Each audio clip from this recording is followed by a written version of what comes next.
ভক্তিতে তুষ্ট হয়ে শিব বর দিয়েছিলেন যে তাঁর বংশে কেবল পুত্রই জন্মাবে।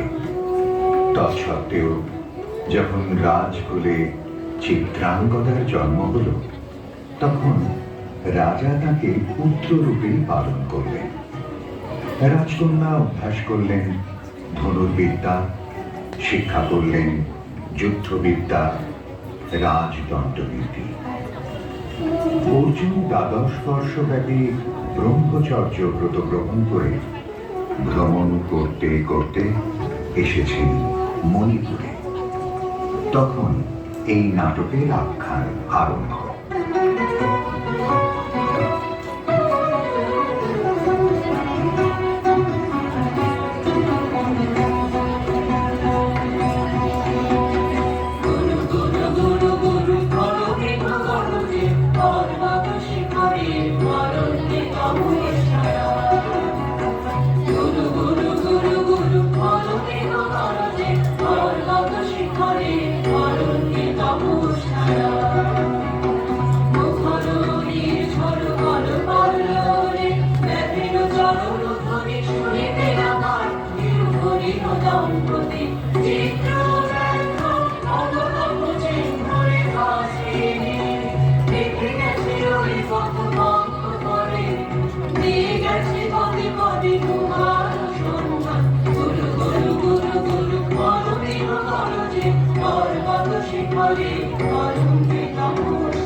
অর্জুনে যে করে অশ্রদ্ধা, সে কোন খানে পাবে তার আশ্রয়? অহ কি দুঃসহ স্পর্ধা।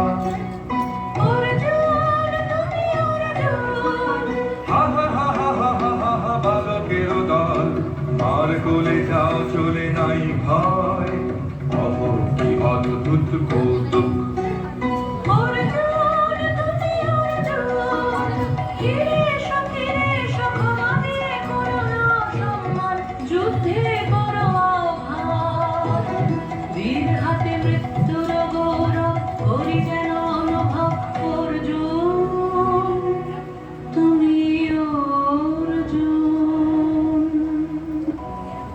সখী, কি দেখা দেখিলে তুমি? এক পলকের আঘাতে খসিল কি আপন পুরানো পরিচয়? রবি করপাতে কোরকের আবরণ টুটি মাধবী কি প্রথম চিনিল আপনারে? মধু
তারি ব্রতধারী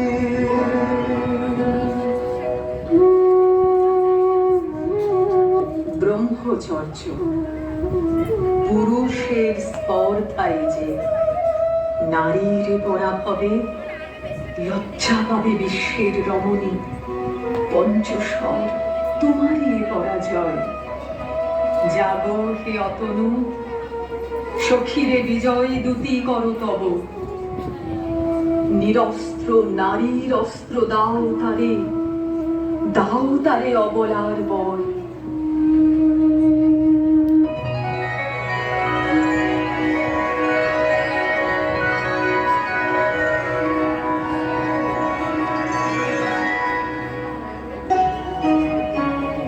মণিপুর নৃপদুহিতা তোমারে চিন্তা বসি মোর পূজায় তব ছিল না মন, তবে কেন অকারণ তুমি মোর দ্বারে তুলনি। কব কব শুনি তাপসী পুরুষের বিদ্যা করেছিল শিখা, লোভী নাই মনোহরণের দীক্ষা। কুসুম ধনু অপমানে লাঞ্ছিত তরুণ তনু, অর্জুন ব্রহ্মচারী মোর মুখে হেরিল না নারী।